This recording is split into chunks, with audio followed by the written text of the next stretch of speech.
looks like my cat will be joining me for this video. If you can see that fuzz up there at the top of the screen, that would be her. We'll see if she sticks around, but it's cool if she doesn't.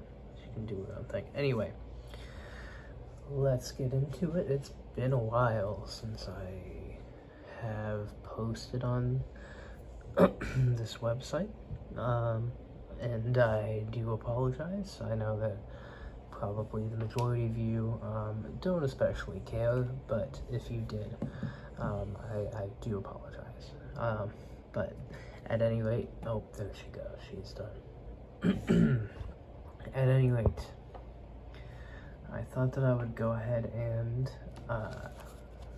make a comeback if that's something that you are at all interested in, and I would make some more stuff, because hey, why not?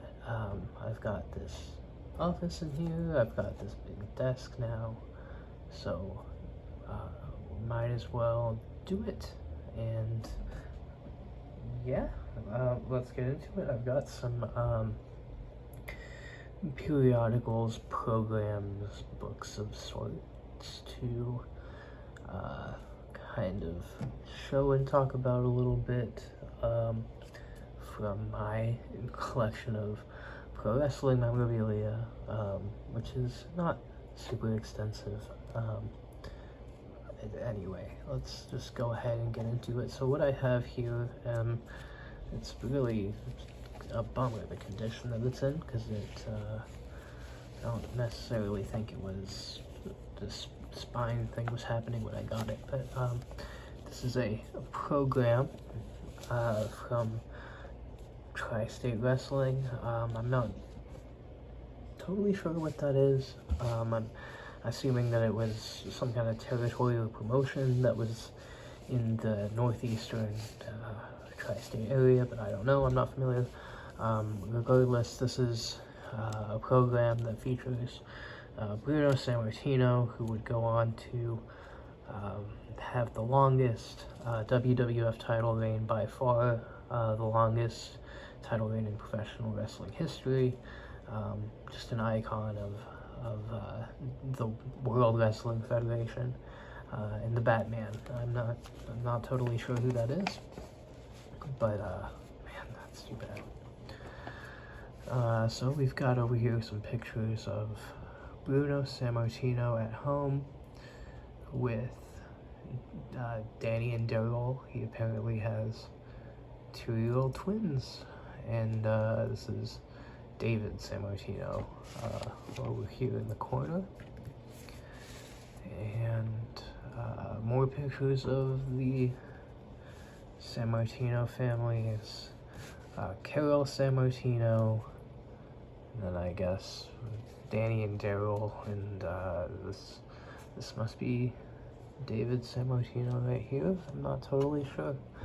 And we have some more pictures here of Bruno Sammartino at home with Carol once again, and yeah, so that's very nice, I think. A champion at home and a champion at work. An image here of Sammartino bear hugging Hans Mortier. I don't know who that is, I'm so sorry. Sammartino lowers the boom on another foe as referee Patty Grimes, so they don't even identify who this guy is, which is, you know, that's fine. He got to wrestle Bruno Sammartino, so my guess is that he wasn't too beaten up about it. George Steele and Bruno in a match in the Civic Arena, wherever that is. That's not a very vaguely named stadium. And here he is, the world champion, Bruno Sammartino. I don't know what championship that is. Wow, there's a lot in here that I just don't know about. It's some kind of bandage situation on his knee. Let's turn the page here. International Tag Team Champions, Professor Toyo Tanaka and Mitsu Arakawa. And all appear to be images of the two of them.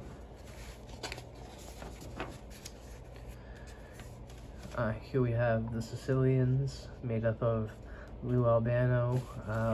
Is, probably more popular for his role in WrestleMania as Captain Lou Albano in the World Wrestling Federation, and Tony Altamare, who I guess he used to be on the Sicilians with. And here is Gorilla Monsoon. Classics all around. Batman from the cover.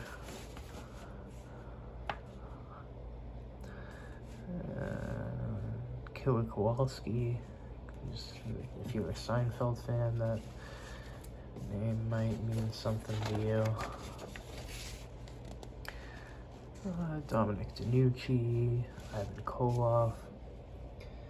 I don't know if Tri-State Wrestling was another name that the WWF operated under. Does anyone know? We have Wallow Von Erich, Batman, Ivan Koloff once again.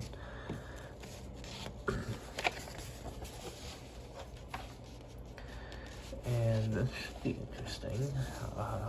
Bruno Sammartino course of bodybuilding.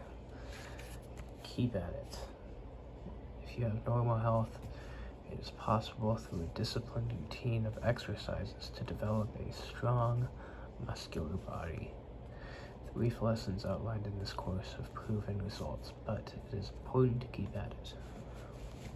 That's, thanks, Bruno.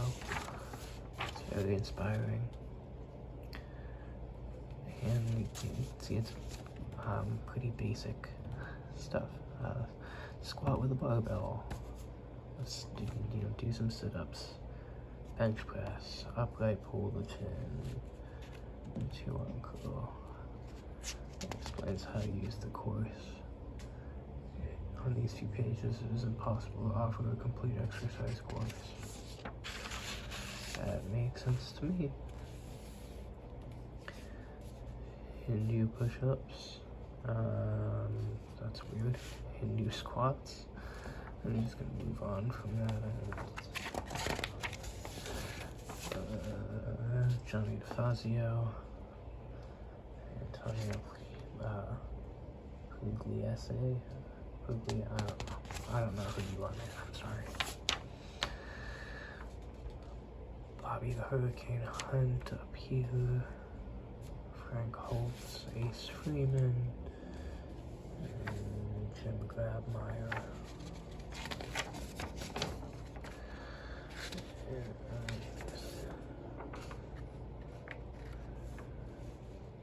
Ivan Koloff again.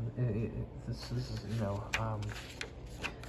it's very cool to have these images, but it seems like this program is just the same.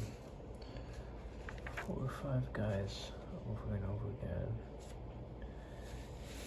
There's Rudy Miller, 5 decades of wrestling. I guess he's a promoter. Ed Strangler Lewis, Jim Rondas, Frank Gotcha, Bruno Sammartino. Okay. He says Bruno Sammartino is the greatest of all of them. This is obviously really promoting Bruno Sammartino. And, the women, they get one page at the end, I guess.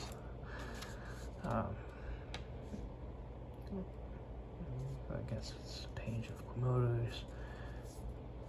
Studio wrestling. Wrestling used to be very popular on television. I guess that you could kind of say that it still is, but not to the extent that it was.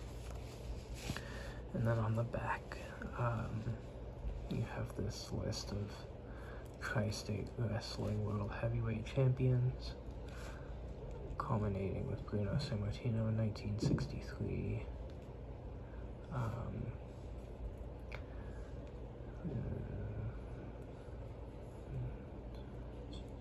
yeah, not. Luthez is on here.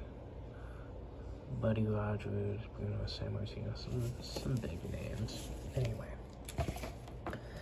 let's set that aside for the time being. Just, check in, how you doing? Is everything cool?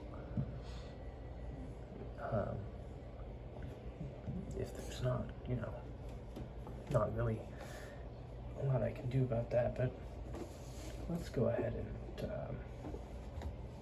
change gears for a second here.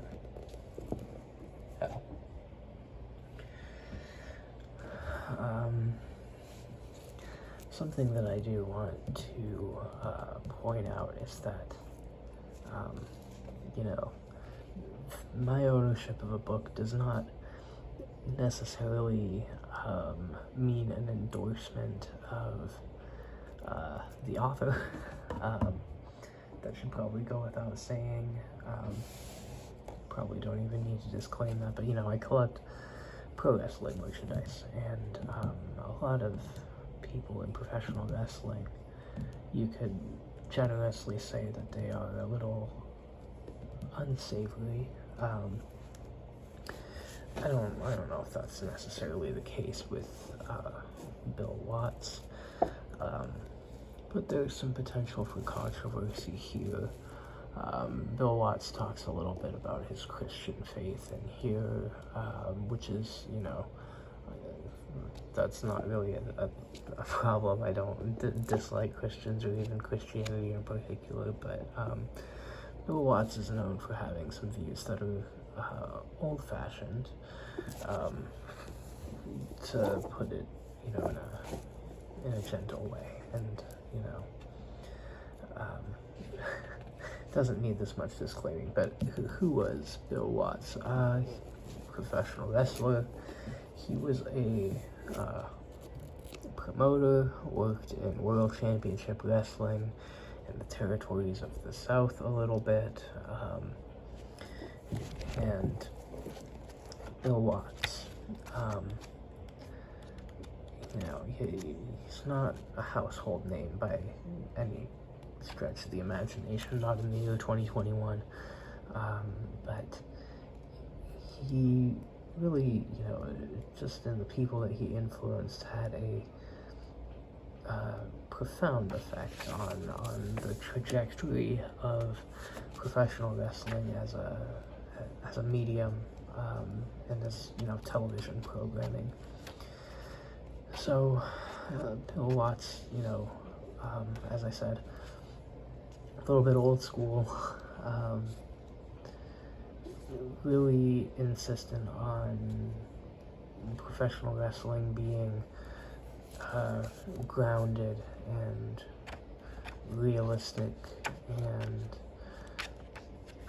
presented as a legitimate sport, which is something that people still feel pretty strongly about that. If you're not a pro wrestling fan, you might not think about it, but there is something of a pretty stark cultural divide among fans about what exactly pro wrestling should be.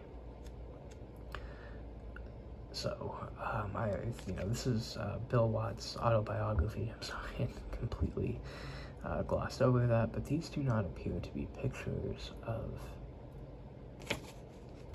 Bill Watts in here. Oh, some of them. Here's a picture of Danny Hodge, World Junior Heavyweight Champion. I'm sorry, I hope you didn't hear that noise. Something's banging around over there.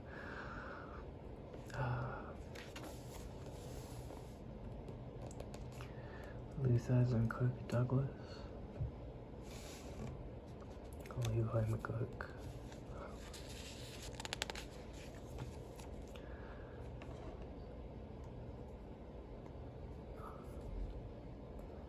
Crusher Lazowski in Minneapolis.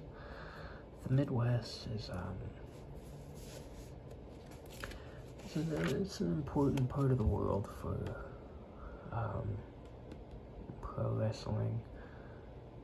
Putnam City, I don't know where that is, but I would assume that it's in that part of the world. But reason for that being that pro wrestling has seen a number of boom and bust cycles as long as it's existed as a medium, which, you know, you're talking over 100 years. And, you know, the reason that they had their first bust was because, you know, there were questions in the mainstream that were beginning to emerge about the legitimacy of the sport. So, wrestling saw a decline in popularity around the 1920s, but the Midwest, Chicago, Minneapolis, parts of Missouri,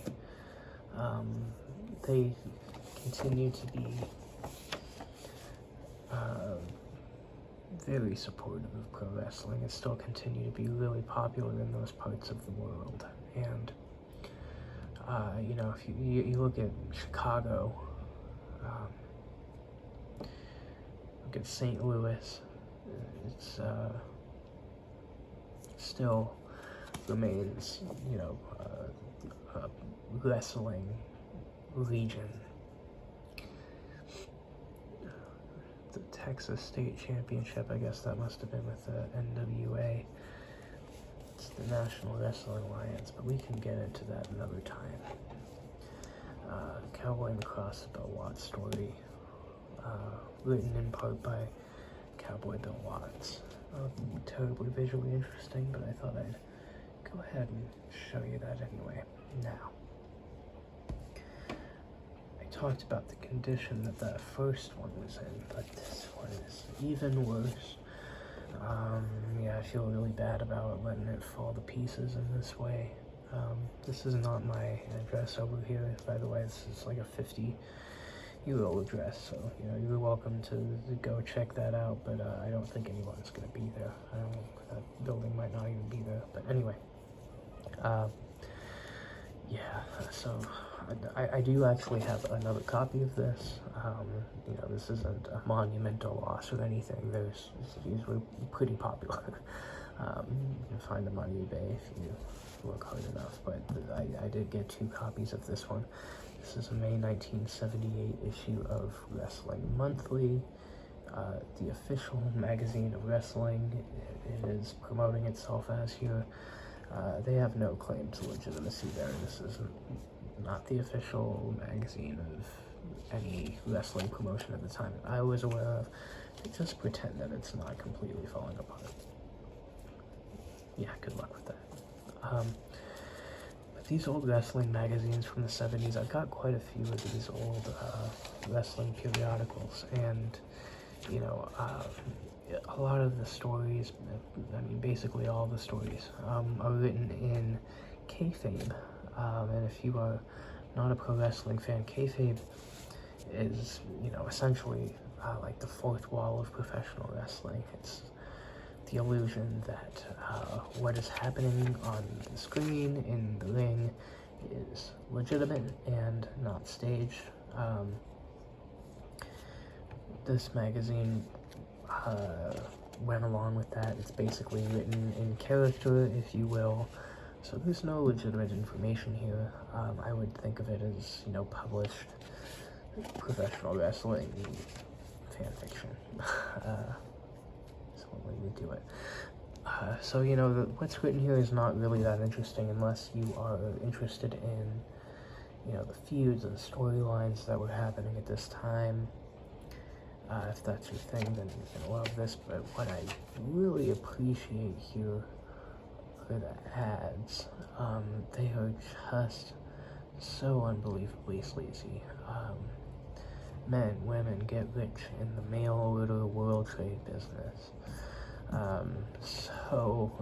know, it's, you know, buy all this stuff wholesale, and then you can go ahead and resell it, and you'll make a ton of money. just like every single ad in these things is like this. I don't know who is buying ads at these magazines, but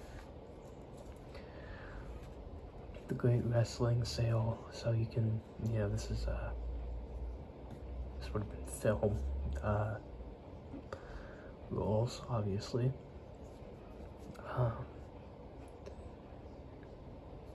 The color movies. I'm pretty sure that much of this, at least, is professional wrestling. You can see there's female boxing sale, and something tells me that the 1970s maybe not the most respectful motivation for buying these. You could, the nude combat thrills down here. Feeling slimy just looking at it. Let's go ahead and move on.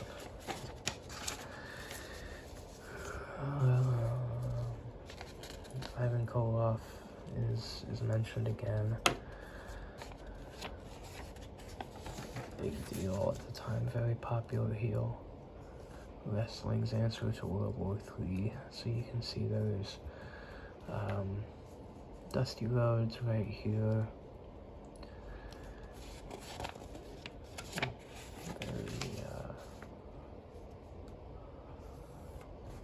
Just covering Superstar Graham and Dusty Rhodes match.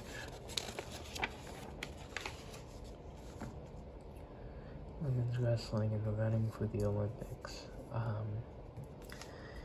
In pro wrestling parlance, collegiate wrestling, freestyle, Greco-Roman, legitimate wrestling is, it's called amateur wrestling. So I guess that they threw that in here for kind of to boost legitimacy, but I guess that the Olympics were, I don't know, in Greece for some reason.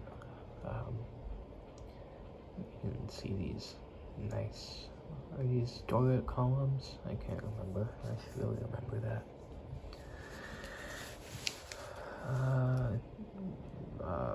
Monthly ratings for professional wrestlers.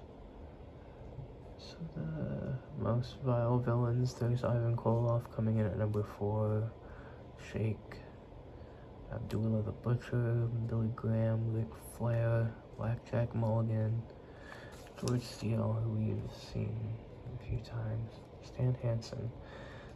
The guy put together some really good matches. Most popular performers, Andre the Giant. This would have been before his WWF run. Culminated in 1983. Back on Mil Mascaras. I've got quite a few other magazines with Mil Mascaras as the cover story. Dusty Rhodes, Billy Graham and Dusty Rhodes ranks number 1 in the WWF. After him, Larry Zbyszko, Peter Maivia, that's The Rock's father. Nick Bockwinkel of the AWA Minneapolis promotion. WWF was out of New York. NWA Harley Race was the champion in 1978. Dusty Rhodes, Jack Briscoe, Ric Flair, Terry Funk, Paul Jones, Wahoo McDaniel, Pat Patterson, Dory Funk Jr., Rocky Johnson, Dick Slater, Ric Flair and Greg Valentine. Top tag teams.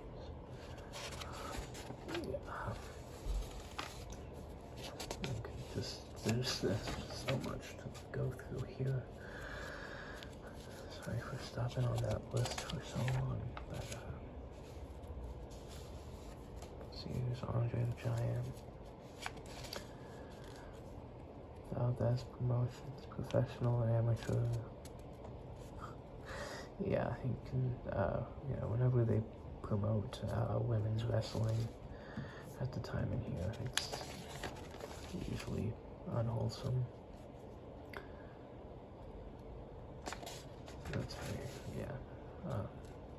on the tacky side, but I do like to collect these, mostly for the images. I hope that nobody... Woo! I just tore it even more. That's unbelievable. Alright, and there's one more thing I wanted to go through here. This is not mine. This is my brother's. Somehow I ended up with it. You can see it's from August 21st of this year. We just came back from here. We went to Las Vegas for this pay-per-view. And it's just a lot of pictures. You can see they open right up with John Cena, Roman Reigns, Paul Heyman. Just these images look really great. Sorry, it's kind of an awkward setup with my phone here, but I'll do what I can. Charlotte Flair, Bobby Lashley, and MVP over here in the corner.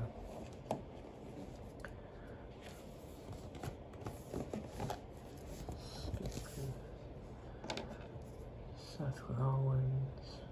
There's a whole lot of pictures, people over here.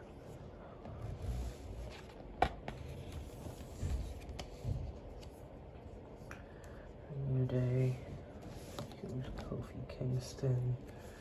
Big E, if you don't follow wrestling, he just won the WWE Championship, which is great. He's tremendous talent. Xavier Woods, third member of the New Day. There's Kevin Owens. So, it's a little awkward to handle, but it's a very cool thing. So, that's what I got for you right now. Sorry that it was so long between uploads, but hopefully I will have more for you soon. So, thank you for watching. I hope that this got whatever you needed from this, and I will see you next time.